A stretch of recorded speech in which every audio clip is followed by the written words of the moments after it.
So we'll start. Good evening, ladies and gentlemen. Welcome to the very first edition of HR Learning Mentorship for 2024. And we have chosen a very apt topic, HR Roadmap to Excellence. A quick look at 2024 HR trends. And our facilitator for tonight, someone who is absolutely eminently qualified, Mr. Fola Vincent, and is not a stranger on this prestigious platform. And I'll just introduce him by his designation tonight. He's the team lead, faculty management, First City Monumental Bag. At this junction, I'd like to hand over control to our facilitator, Mr. Fola Vincent, as he leads us in tonight's conversation. Thank you so much, Mr. Adeoshu. And like I usually say, this is a platform that no one should take for granted. We really want to appreciate what you are doing in the HR space. So, hello, colleagues, everyone. I don't know where you are joining us from the east, north, south, and west. You can actually go to the Kindly unmute, sir. Kindly unmute again, sir. Thank you. Okay, thank you so much. So, like I was saying, I want to say thank you to you. And I also lead my dear colleagues to actually go to the comment section. Let us know where you are joining us from. East, north, west, south, and north of Nigeria, or probably outside Nigeria. Let us know where you're joining us from. So this evening we are looking at HR Roadmap to Excellence, and that is the major focus for this evening. We just find a way to look at 2024 HR trends. And I want to believe that as we speak right now, there are so many trends out there that we just look at the one that are very, very important to us, especially that it is, culture specific to Nigeria, or depending on the people that are joining us anyway. So let's do this. I just want us to look at something very, very important. Okay. Let's look at the 2024 global outlook. What is really happening over there? Because whether you like it or not, as HR professional, this is the way we deliver value. We look at what is happening in our organization. We look at what is happening in the whole wide world, and so that we can create interventions that will help us solve problems, organizational problems, and even individual problems. So this is what we are facing right now. As you can see, we have what refers to as economic uncertainty due to the increase in interest rate in US. So people are already, predicting recession, especially global recession. And as we speak right now, inflation even all over the world, Europe, Africa, everywhere. Then another one we look at is weaker job market. There are jobs, but there are the talent, there are not enough talent. And the talent mobility, especially the one in Africa, people are moving out of Africa to Europe, they are moving to US, they are moving to Canada. And this, apart from that, there are unemployment everywhere, despite the fact that there are job opportunity, there are still unemployment due to skill gap. There's what we call global productivity disruption. As a matter of fact, there is a lot of decline in productivity everywhere. Probably it's already happening in your organization. There is a decline in productivity. We're still going to talk about that. Then number three, we have the global and regional unrest or war. There's a Cold War, trade war, everywhere. Look at Russia and Ukraine. Look at what is happening between Palestinian and Israel, and look at what is happening between China and US. Trade war everywhere. There is issue of climate change, and look at the recent summit that they had. So everybody's already committed to climate change, and whether you like it or not, is coming back to you, especially in the area of your CSR. And recently, where I work, we have already factored in climate change, especially into vendor selection that has to do with business continuity. So whether you like it or not, it's already part of what we are doing. Then technological disruptions. So as we speak right now, any HR that cannot make use of technology you might not be able to compete in an effective way. And at the end of the day, you might not be doing well for your organization. So technology is actually taking majority of our work, whether you like it or not. So environmental shift, political unrest, economic uncertainty, and military interventions through trade wars and actual wars. So for us as human resource, this is our own current challenges. I didn't include yours, I don't know, but this is what I have come up with. We have employee disengagement. As a matter of fact, according to the recent research, two-thirds of our employees are disengaged. And this is not just about probably Africa or Nigeria, even all over the world. This is a global one. Two-thirds, they are disengaged. Then there's a productivity decline, like I said earlier on. Where there is disengagement, there will definitely be productivity decline. That one is sure. Then we have return to office campaign. You know what happened to Twitter, now X. You know what happened to Facebook, Google, all these top players. They are calling all their staff back to the office. For what reason? Because of decline in productivity. And these are the things we are currently facing. I don't know what probably is already happening in your organization. Most organizations, as we speak right now, they are thinking about calling their staff back to office. People are still talking about hybrid. So at the end of the day, we are thinking, how do we retain our top talent? So it's a serious issue right now we are facing in Asia. Then another thing that is happening right now is the lack of trust in leaders and management. People are saying, no, there's no transparency. We're not even sure what the organization is doing, because probably they are slow in making decisions because they don't really have enough data to make decisions. Okay, so right now, most employees lack trust in their leaders, in their managers. Then the next one, that's what it refers to the workplace culture shock. Because as we speak right now, most organizations are trying to engage what it refers to as transformation agenda. And while they go about transformation agenda, they lack effective communication.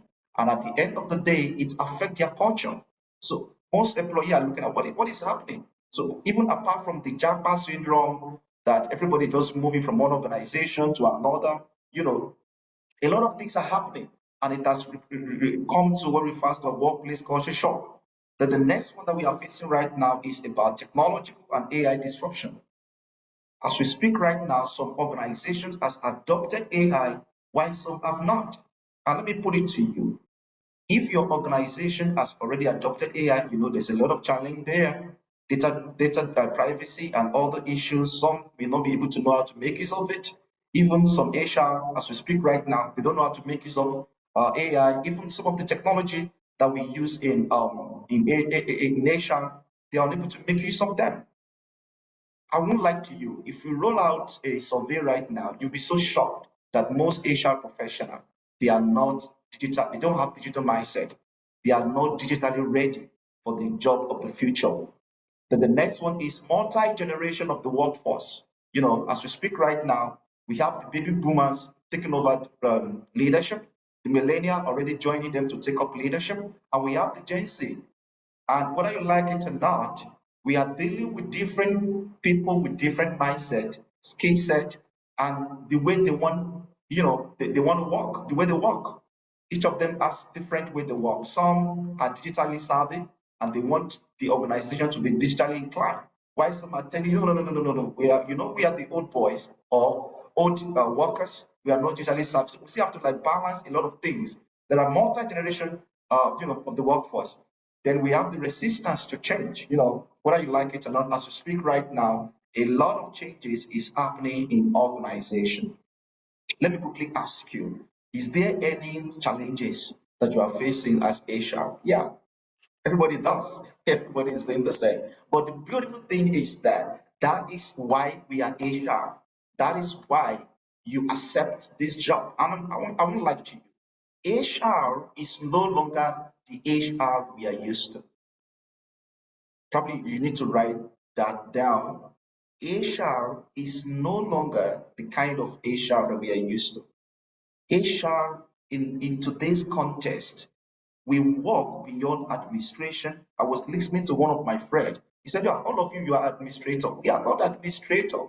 Yes, good. Part of our job is administration. But I won't lie to you, we are in this space to create a lot of value. We are not just creating value for the organization, we are also creating value for our client, the client of the organization or the customers of the organizations. So we have a lot of challenges.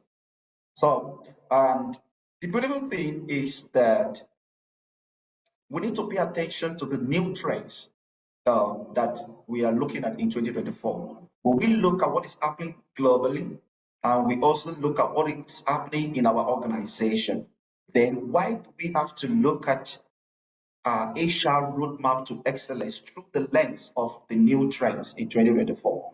Now, let me only tell you this. HR new trends give us an exciting view into a future where work is going to be more flexible, inclusive, and data-driven. Probably you need to write that down. So what I'm telling you is that you have this greater challenge ahead of you as HR. You need to find a way to make your work flexible, especially in the organization. And when we are talking about flexibility, we are talking about agility. Okay, then you need to find a way to ensure that there is inclusiveness in the organization, and you need to ensure that you are creating value that is data driven. So success surely lies in innovation, technology, and in a workplace where employees feel valued. So the question is this: in your organization now, can you say, in my organization, our HR is innovative? One. Number two, can you say, in my organization, our HR are technologically ready for the future of work? Can you say that in your organization as HR, our employees, they feel valued? There is flexibility, there is inclusiveness, and everything we do in our organization are driven by data. If you are not doing, if you are not taking, if you are not being cognizant of all of these metrics or some of these, characteristics that I just asked you now, you might not be able to create excellence within your HR, among your HR team in 2024. Let me quickly say this. I was, I was having a discussion with some of my friends, and we were saying a lot of things what this year holds for us, the challenge we really want to face, and how we want to ensure that we create a kind of new experiences for our employees. And we're just saying a lot of things. And some people were saying that, no, no matter what we want to do, management are not ready. No, no, no. Everything we want to talk about today is beyond management are not ready. It's about you and your team, especially the HR. How ready are you? And that is why we want to inform you on how we can create excellence using some of this HR new trend I want to look at. Now, what are these new trends that we really have to look at? What are these new trends we really have to look at before we move into what we need to do? Number one, as we speak right now, the focus for HR in 2024 is how to attract and retain top talent. They are moving, especially for us in Nigeria, it's a serious thing for us. I don't know how many your staff strength, but where you have a staff strength of probably 5,000 to 10,000, you could imagine how many the number of resignation you are receiving every single day. Okay, now it's a serious thing. Getting them and making them to stay is a great challenge for all of us. And the question is, what are the strategies you are putting in place that will enable you to attract talent and will also enable you to retain talent? I am very sure that tomorrow and next tomorrow, some of our colleagues will be coming here to talk about strategy. They'll be talking about strategy. I will not waste too much of time on each of those strategies, but you can write it down. That what is your plan? What are you going to do about attracting and retaining top talent? Recently, we discovered that the best way for you to attract top talent is to actually work on your brand. If you can work on the brand of your organization, you work on the culture of your organization, and as a matter of fact, you are able to work on engagement. Before you know what is happening, staff really want to go into your organization, low top talent. And we have discovered that, that you are paying talent robust salary is not really enough to make them stay. It is the experience you create for them that will make them to stay. We are still going to talk about, like I told you, I am not here today to tell you about this key strategies. Hopefully, as the time goes on, we will pick each of these and create strategy around them. Then the next one is a lot of organization culture is evolving. As a matter of fact, there is a lot of evolution going on now. And I will tell you why we are having some kind of evolution in our culture. It is because, when we go into the multi-generation in the issue of baby boomers, those ones as to speak right now, they are 45, 50, 55. And as I speak to you now, some of them are already planning their retirement. So they are the one that are used to your culture. And now we have the millennia, then we have the Gen Z. So the question is this: how are you going to harmonize your culture and sustain it, despite the fact that there is an influx of technology, digital? There's a digital culture. Apart from your culture, there's a digital culture. There are some things you say you should do in your organization. People have a way of learning how and why organization exists. They have a way of learning. So evolving. So the question is, what do you have any strategy that will ensure that you create excellent culture? A culture where every talent feel valued, they feel heard, like they could actually, come up and say, okay, this is my opinion, and they are welcome. So no matter where you are, where you are coming from, you are feel welcome in this place. And I won't lie to you, by the grace of God, I have interacted with, HR. I have been to some organization. We discovered that most organizations, they are not really doing what they say they want to do. When you look at their value, they are like the opposite of their value.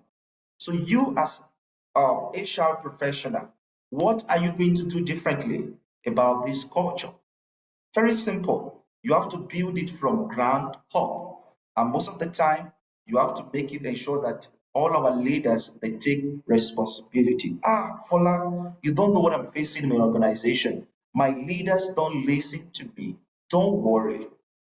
All you need to do is come up with strategy. One, try to link your strategy to the organization. And don't worry, we're going to talk about that. So link it up, and before you know this happening, they will accept what you really want to do. And this is not the time for you to give up. Create your strategy and find the way to ensure that everyone embraces it. Then the next one is work evolution. People are now thinking about, is it hybrid work or remote working or on-site? And I won't lie to you, there is a comeback to the organization campaign right now, and it's so serious that even in Nigeria, we have started adopting it. Let me even ask you, as you speak right now, is your organization hybrid, or is fully on-site, or is it fully remote? I can tell you, you are currently struggling with the issue of hybrid because management have decided everybody should come back. Not because everybody needs to come back, it's because some top organizations have done that. Google have done it, Facebook have done it, even though they don't really know why. They don't really know why, but they have decided to do that. And these are the things you begin to face. So the question is, what are the strategy in place? If you are going to change from hybrid to on-site, if you are going to change from on-site probably to remote working or anything. But one thing is very important. You have to put a communication strategy in place. Because if you are changing from hybrid to on-site, fully on-site, your staff are not going to really take that from you easily. So you have to find the way to communicate it and to show them the reason, communicate purpose, communicate value, and the reason why everybody needs to come back. Look at how you can reward them by the time they come back. put welfare packages in place by the time they come back. So these are the things that we are facing right now. Then the next one is leadership evolution. I won't lie to you. As we speak right now, we usually think that some people or some talents are the one we should train on leadership. No, it has gone beyond that. From in fact, from first year, second year, everybody from ground up should be trained on leadership.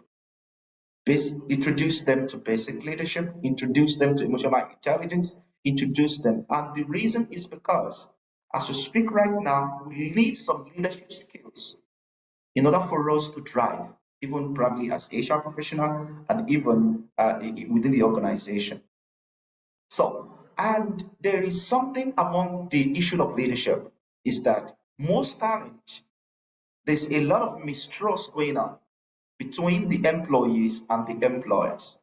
So there is a need for you beyond training the junior staff or the middle or the mid one or even the top leaders. Beyond training anyone, you have to also focus strategically on training our leaders on leadership. Then apart from that, you need to create a pipeline leadership in place. Some of us are doing succession planning. This one is beyond succession planning.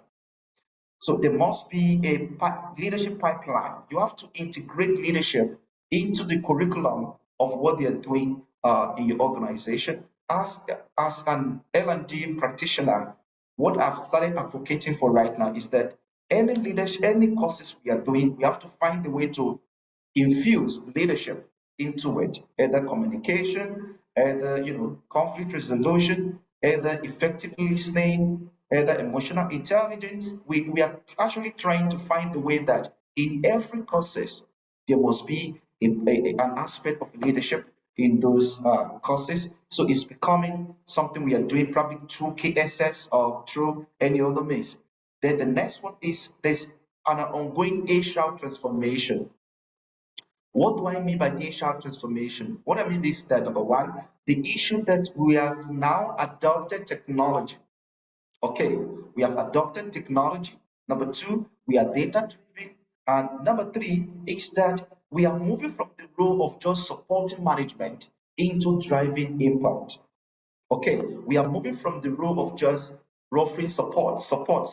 As a matter of fact, we need to starting a new campaign that goes beyond we being called support staff. We are more than just support staff. We can actually drive impact. Do you know why?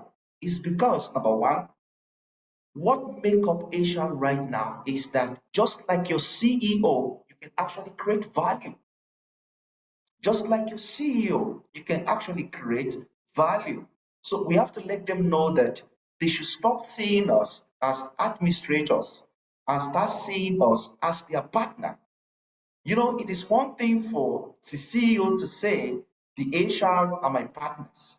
And it is another thing for them to actually say, oh, indeed, we are partners. Majority of them, I won't lie to you, they don't see us as partners. So the question is, what are you going to do? What strategy are you going to put in place that majority of the CEO, they will have to start listening to us as partners? As a matter of fact, they start listening to us like, as a matter of fact, we need to start pushing something that HR should be part of the board, because, was it last year I created a learning intervention on digital mindset. Now, when you look at digital mindset, there are about four. It was three, but I actually said there are four major factors involved when it comes to transformation, especially in digital transformation. Number one is technology. Then number two are the tools, which also have to do, okay, technology and tools, yeah, they're together. The number two is there are processes that come into place. Probably you want to change processes, you want to do one or two. Then number three is people. So when we talk about transformation in any organization, you cannot remove people. And the only person that could talk very well about the people is HR. So the question is, So in the boardroom, where they really want to talk about probably digital transformation or any kind of transformation, why is it that HR is not there? So we have to be there because we are the only one that understand the people very well. So the question we need to put to our leaders, and that is why leadership is key now, HR leadership. They need to starting a campaign that will move all of us, at least our leaders, or any one of us that are leaders, into the boardroom. Okay, so these are new trends. So you can't, you shouldn't, any organization that is removing HR out of the boardroom, they are actually doing themselves a lot of harm because we can do and undo in that boardroom. Then the next one is leveraging technology for digital HR, leveraging technology for digital HR. The time has come, and now is the time. There's nothing about future of work. The future of work is now. And one of the key characteristics of the future of work is fully adopting technology. And let me tell you, what is going to happen in 2024, especially from now going forward, is that majority of your administrative work will be handled by technology. Some has already adopted it. You are doing salary, payroll, you're doing, probably anything that has to do with HR services. HR share services will be purely handled by technology. Will be purely handled by technology. Automations to be handled by automation. So some of you that are into HR services, get ready. You start bubbling up because you may be losing your job very soon. If you have not started losing it now, because people have started automating those processes. All HR services are being automated. Then the next thing we need to start talking is about the center of excellence. These are specialized roles. And there are some of these specialized roles that artificial intelligence is already handling. For example, recruitment, artificial intelligence can do some kind of sorting, do some kind of ATS and those things, and give you the best staff. Even L&D, artificial intelligence, because some of our job they are handling. I can remember the last time I got trained in one of these things and I discovered that wow, artificial intelligence could actually create a curriculum more than I do. So what did I do? I leverage on artificial intelligence and I'm creating curriculum in a fantastic and robust way. I use it to review curriculum of any vendors coming to us, and I do all of those things. It makes my job very, very easy. A lot of things that technology is actually handling right now. So the question is your Asia team ready for automation? Are you ready? Are you prepared? Do you have the expertise? Do you have to go for training? Do you have to outsource it? Do you have to, so listen, you need to adopt technology. Then the next one is about learning and development, about the issue of upskilling and reskilling. When we talk about upskilling, it means that we are preparing our staff for the future. And I will not lie to you. Do you know what most organizations are doing right now? They are empowering their team, their talent with digital capability courses. That is what they are doing right now. Everybody, especially in my own, in our own industry or in our own, in the financial services industry, everybody is going digital and they are preparing their staff for digital capabilities. Then apart from that, what of reskilling? Whether you like it or not, some of us will be changing roles. It has started happening. I could remember somebody I know very well, they have to tell the person, go and take up the role of technology. People are moving. I could see so many start coming to us. I want to move to tech. I want to move to, people are moving. So you see, suddenly you see a internal control person moving into HR, or HR person moving into tech, or tech person saying, oh, come, I want to move into, operation. So there's one that we just saw recently, and that is one of our top leaders. What is her name? Funke Amobi. I discovered that Funke Amobi has moved virtually from HR to operation. That is, so what she needs now is reskilling, because all her life she has been HR. So she will see some level of push up so that she will work effectively in operation. And the last one there is HR information and people analytics. I am going to de-emphasize HR information and try to emphasize on people analytics. See, I won't lie to you. Fine, there could be HR reporting and analytics, but let me tell you the secret. If you really want to make the best, you want to impact the management, you want to impact the board, try to move into people analytics. People analytics. Probably a time is coming through this platform, we talk about people analytics. Like, it's different from HR analytics. HR analytics take care of all the normal HR operations in terms of recruitment, in terms of turnover, in terms of salary, in terms of all the stuff that you normally produce as report. It takes care of them. But people analytics go a little bit further. It is more of strategy. What are the strategies you have deployed to attract and retain your staff? These are the areas that people analytics focus on. Engagement, employee experiences, culture, learning and development, DEI or DEI. Now it has become DEIB campaigns, all the stuff.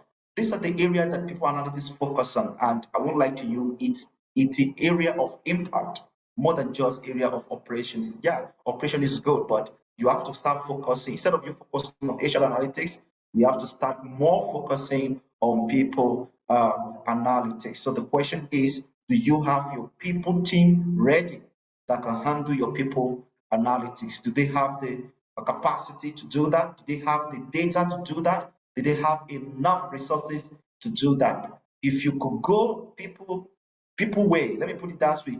If you could go people way, oh God, everybody will just fall in love with your HR.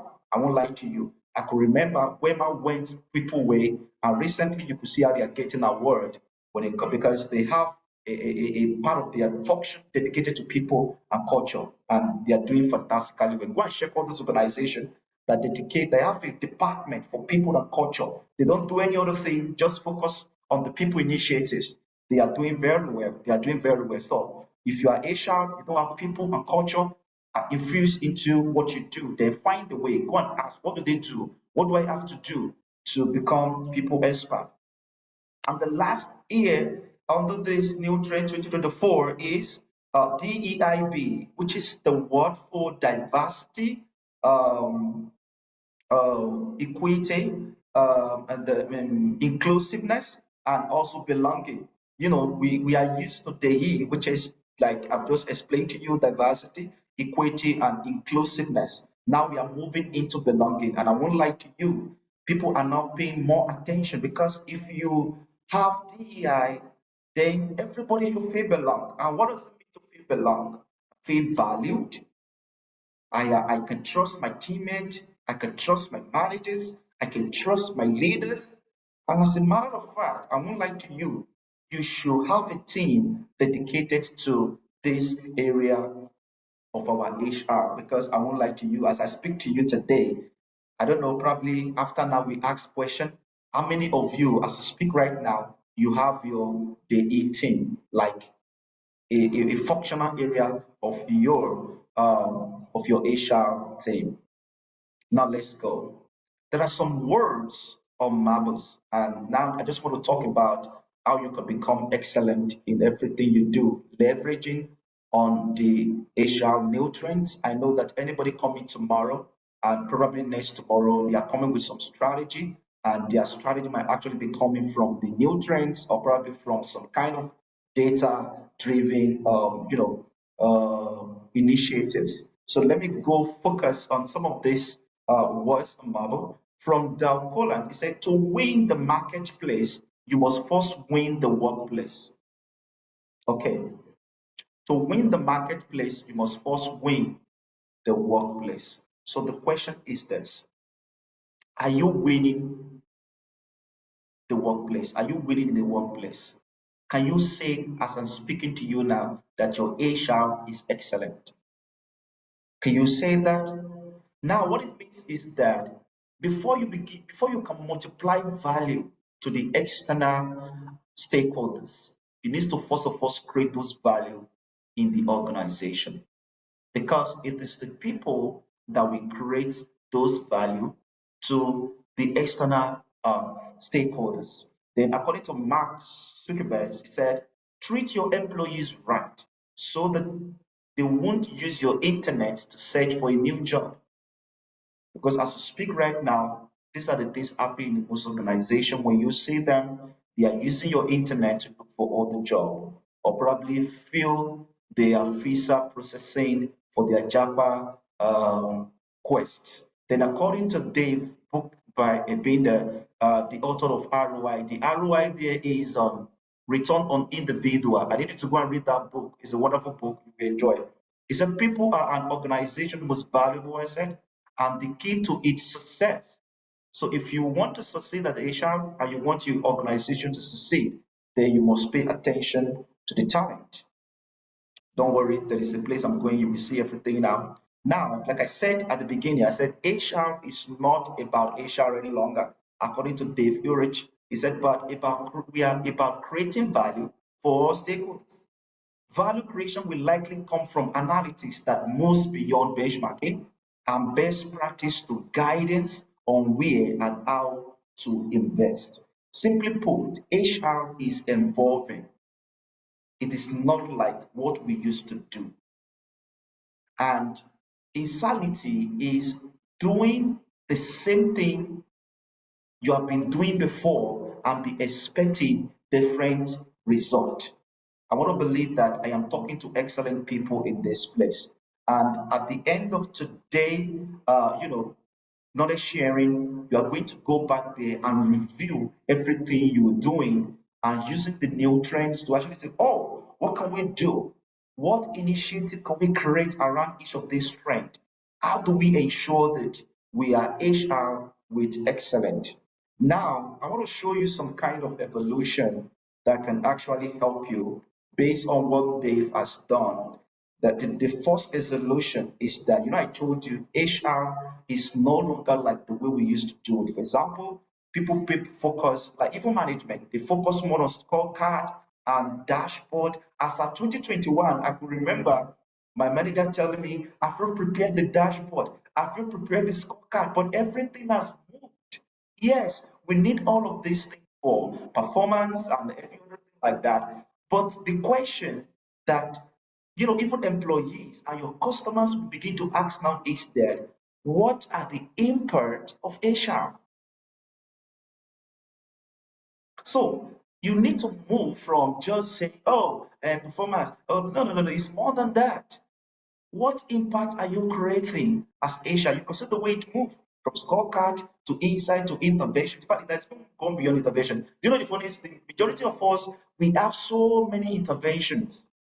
So the question is, how is your intervention turning or making impact in the life of the employees? These are the things we need to look at in 2024 so that we can create a lot of excellence in everything that we do. Then another one is that, like I told you, our work has moved from administration. Now people are now looking at us, HR can now deliver value just like the CEO.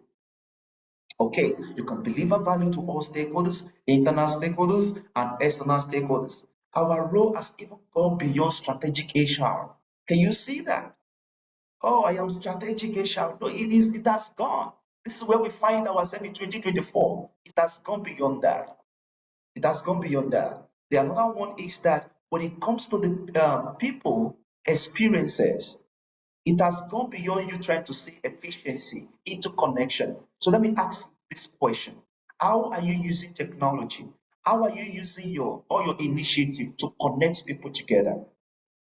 If I am the head of director of any HR organization now, I will find a way to connect the people together. What initiative do you have that is connecting people together? That is creating HR people experiences, employee experiences.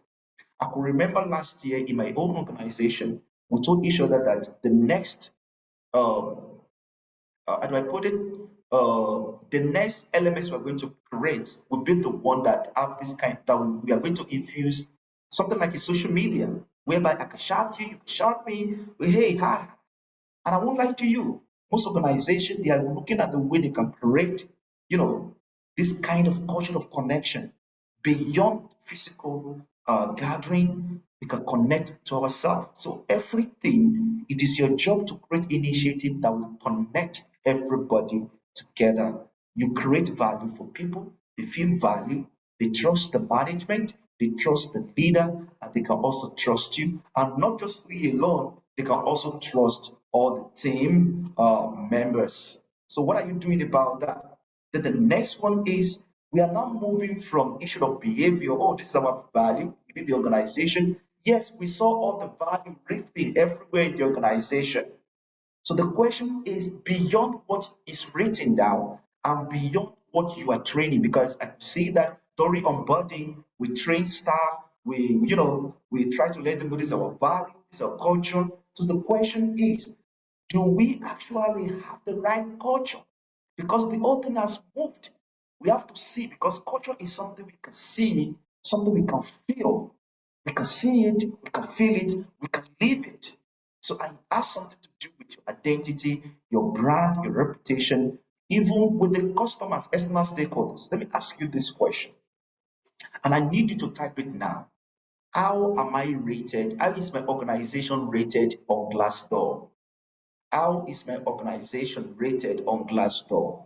How is my organization rated on which one can I use now? There are other platforms, there are so many like that. How are you rated? So do you have the right culture? So that's very important. So beyond talking about it, we have to ensure that we have it. And I love this one. Employees has moved from motivation, satisfaction, commitment, and engagement into experience. So what we now like, for example, in my own space, L&D, I'm L&D specialist. Apart from being an HR generally, I'm also L&D specialist. When we are creating instructional design or any content, we factor in the employee's experience. We call it EX.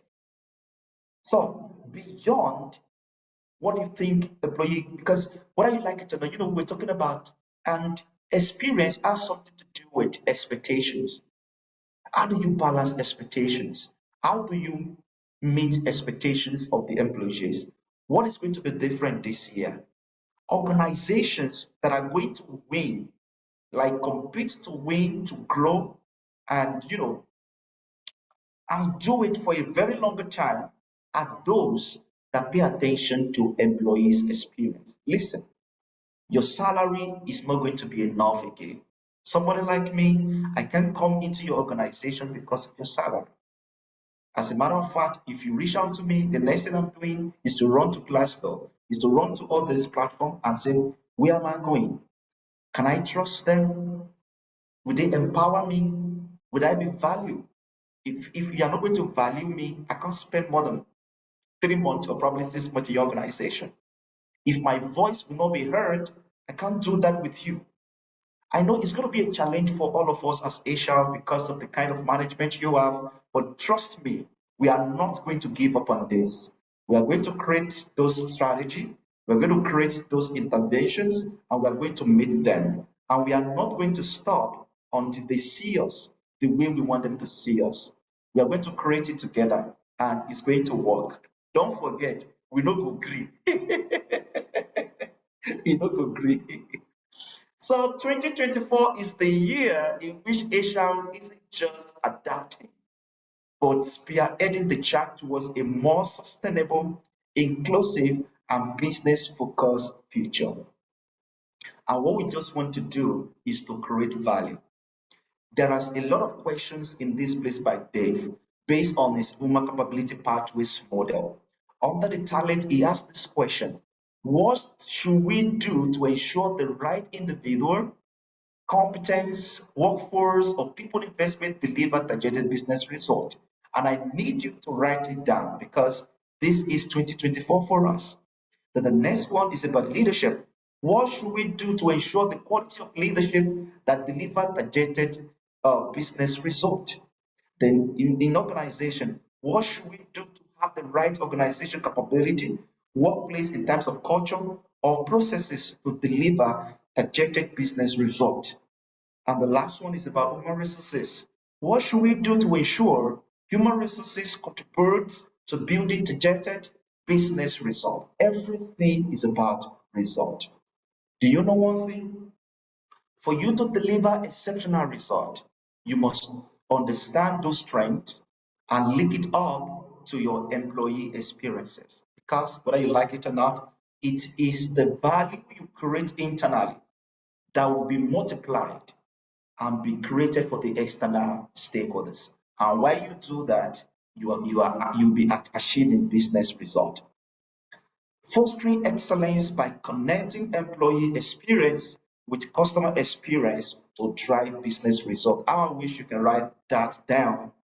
The best way for you to foster excellence is for you to connect your employee experience with customer experience. Just the way you are creating value for your customers, you must also create value for the employees. Who is going to do this? You as HR. This is our greatest challenge for 2024. Is the core. Everything in 2024 is about you creating fantastic employee experiences. How do you do that? Number one, remove barriers to work. That is number one. All barriers to work, remove them. What are the examples of barrier? Number one, stop using God to lead the HR teams when it comes to initiatives. Use data-driven so that you can personalize all your intervention to your staff. Then number two, ensure that probably I don't want to go back to those 2024 HR trends because majority of the things you need to do there are things that can help you to remove all your barriers. Anything that will not allow you to deliver excellence, these are things you need to remove. Okay. Then the next one is put the right culture in place. Be a culture champion. Ensure that you fight for those things. Okay, I know that your management and your board are going to like you if you tell them, see, come, there is an initiative around our culture and we have to start living it. But the next one is you need to create positive employee experiences. And how do you do that? Look into their well-being, deploy a survey, ask them what are their expectations within the organization. Yes, you will not be able to meet their expectations, but there's no bad things in you trying.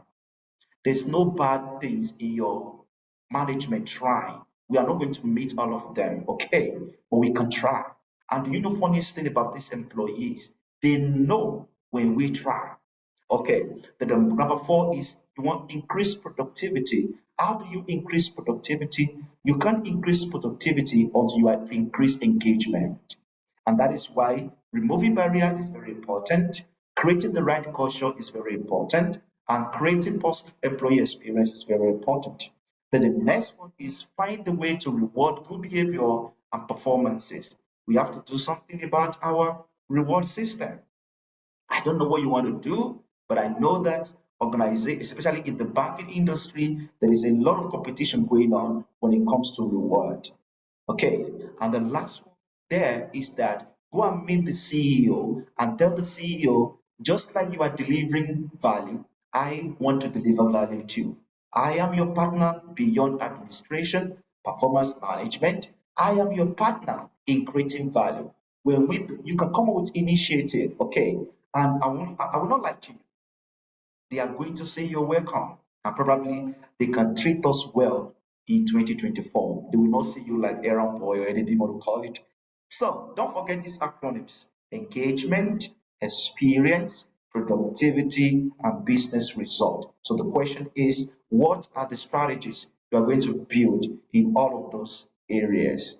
I am just trying to create like awareness around some of these things so that the colleague coming tomorrow and next tomorrow, I don't want to do their job. I know they are coming with a lot of we are expecting much from them. Wow. So I want to say thank you to everybody for listening to me. Thank you. I'm going to stop here. Hello, Adeoshun. I want to say thank you. Probably there could be questions, any other thing. Permit me to stop here now. Thank you, everyone. Thank you so much, Mr. Fola Vincent, for an excellent expose on the emerging trends in HR around this time, 2024. Ladies and gentlemen, if you have any questions, of course, if you have any comments, maybe you want to wade into this conversation, you want to highlight one or two things that will benefit the listeners, please do well to raise your hands. We'll grant you permission to unmute, and you can share your thoughts or ask your questions. In the interim, Mr. Afola, you may want to go through the chat box and respond to some of the ones you can. So I'll just read one from one of my ogas at the top, Adeyemi Ajayi. Says here, what are the trends for industries like healthcare, financial service, public sector, ICT, aviation, hospitality? He also adds there, what are the African regional emerging trends? So if there's anything you want to say concerning some or all, feel free to wait. Let me just read all the questions, sir. Another question here says, sir, where do you see HR in the next 10 years? HR will have probably retired. That's on a lighter note. But that's a question for you, sir, where you see HR in the next 10 years. The same person also respectfully asks here, now what are the recommended steps and advice you can give Serving Corp members visioning working as human resources? Again, someone else says, where HR is going now and year to come, don't wait for your company to send you for training seminar or workshop. Thank you so much, Ogunbi Femi Solomon, for that thought. All right, so I'll allow you to respond quickly to those comments and questions. Then we come to Ayoku, Mr. or Mrs. Ayoku, to share our thoughts, comments, or questions. Over to you, our excellent facilitator. Okay, thank you so much. I didn't really write all those questions down. I just hope God will help me to pick one or two of them. But the first one about being specific to sectors or anything, that is when we come to trend, they usually do some kind of survey, and they actually gather a lot of HR leaders from healthcare to technology to banking to finance, and they gather all their thoughts together. And that is why this same trend that we have just talked today, there are a lot of them, but the one I just shared with us, like I told you, they might be using different languages, but all of them are actually one. Okay, that's what I just conceptualized to bring to us today. So HR trends is just beyond being industry specific. It is general because the processes that produce them actually took a lot of industry into considerations. As a matter of fact, the one did by Gallup and some of this, the one did by some of these our leaders, they gather a lot of people together from across different sectors. So for healthcare, this also worked for them. For technology, it's worked for them. For hospitality, it's worked for them. I think that one answers our questions. Then when you see trend, something should come to your mind. What for? Trends enable you to know where your strategy and your investment should go.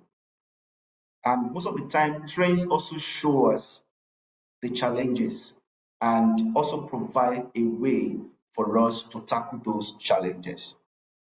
Am I communicating to us now? For example, one of those trends is that you need to adopt technology. That is what most organizations are doing. So when you adopt technology that is specific to your own sector, then you are there to win. So is that okay? So that is about trend. Then, sorry, please, Melga, please help me. So there was something around anything specific for Africa, still on the same trend issue. I think it's the same. However, about Africa, I won't lie to you, issue of because in overseas, for example, in overseas, when it comes to reward, they are doing a lot of things about it. But when it comes to Africa, I don't think we are taking it seriously. This issue of employees' experiences in terms of well-being, how they are being paid, how they are being trained and prepare for the future. And I think for Africa, we need to focus on how to improve that area for us, because if care is not taken, we will not be able to be practicing the issue of best practices. So we have to up our game and ensure that we meet up with these international bodies.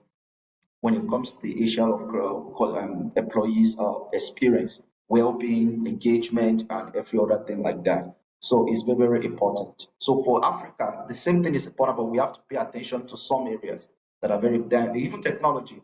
I was speaking to my younger brother in the UK, and he said that, do you know today, in any organization you enter in UK, you hardly see staff. You hardly see them, except those manufacturing, those people that we actually need, all these workers that aren't get their hands dirty. We want it to casual workers and anything like that. You will hardly.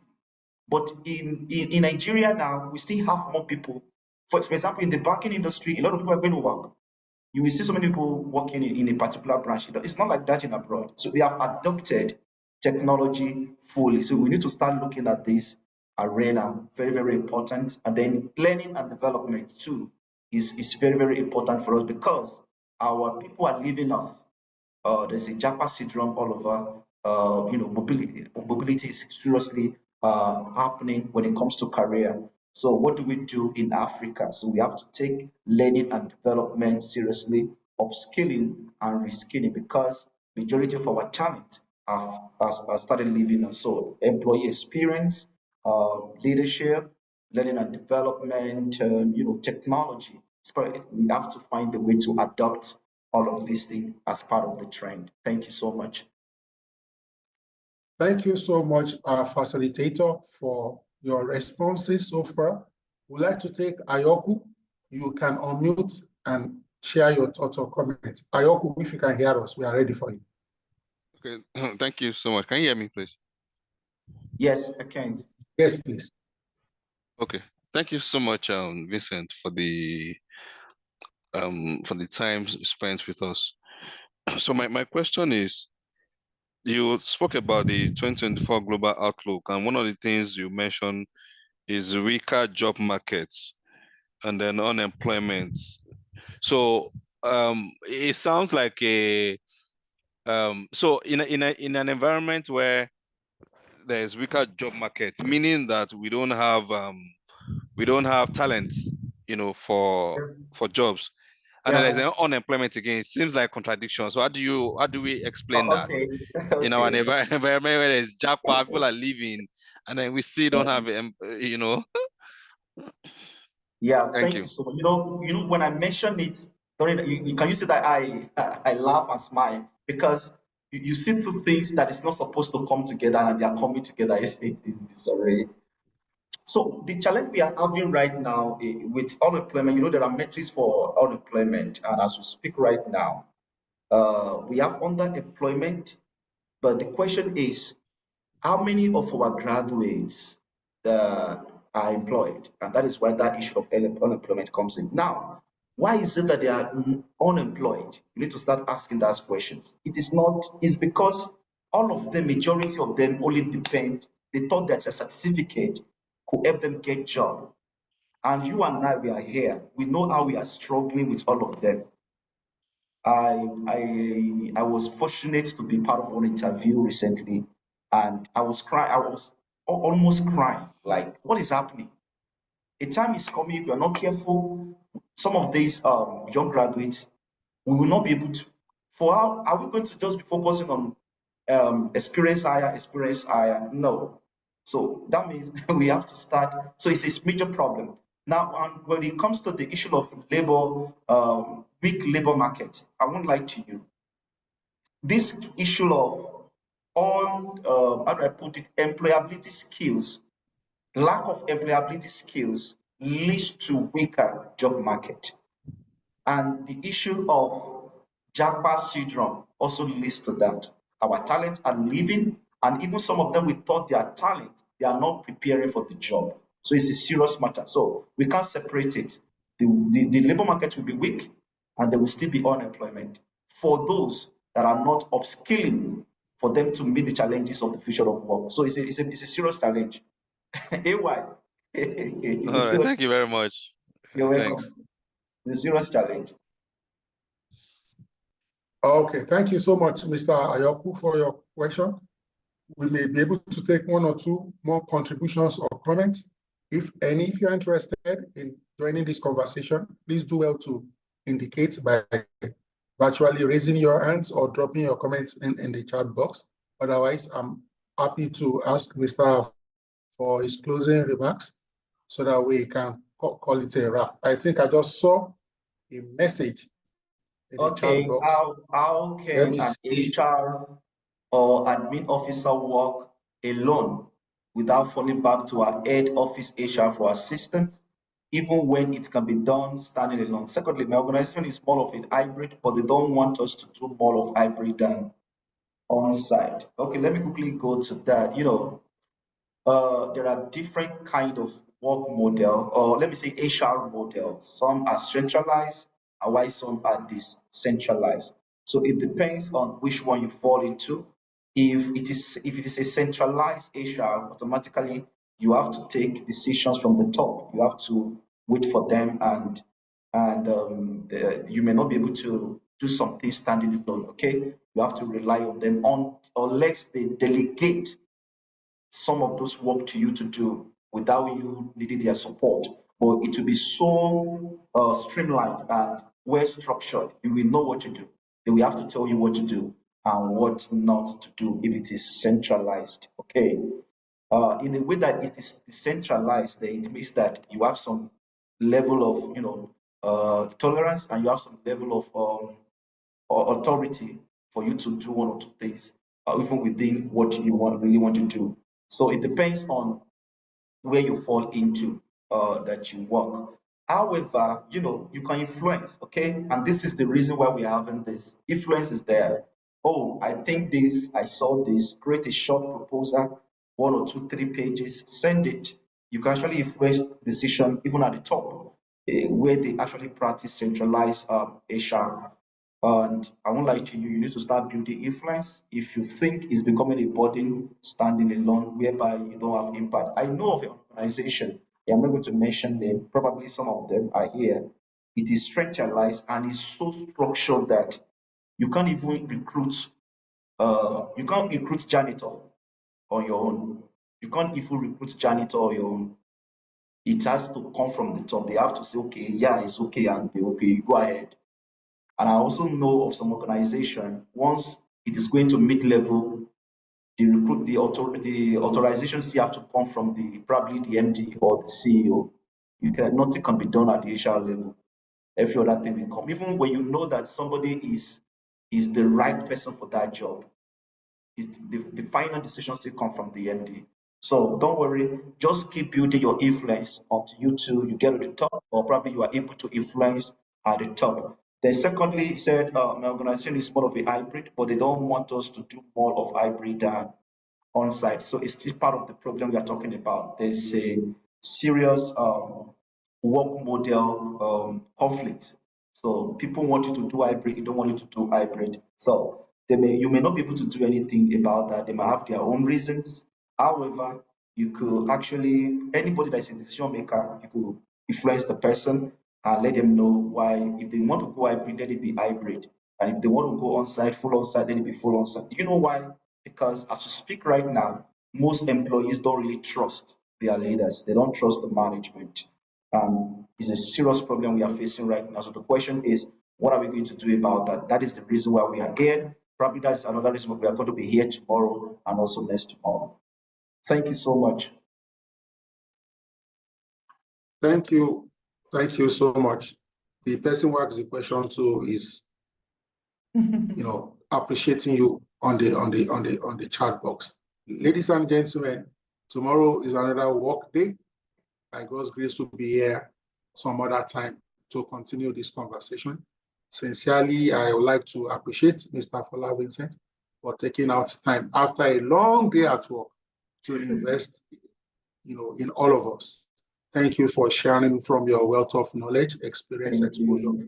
Thank you for all you do for us. And to the over 70 people who joined this session live tonight, we'd like to celebrate you and appreciate you. We appreciate your commitment to continuous learning, and we will all end this year. Ladies and gentlemen, we would like to call it a wrap.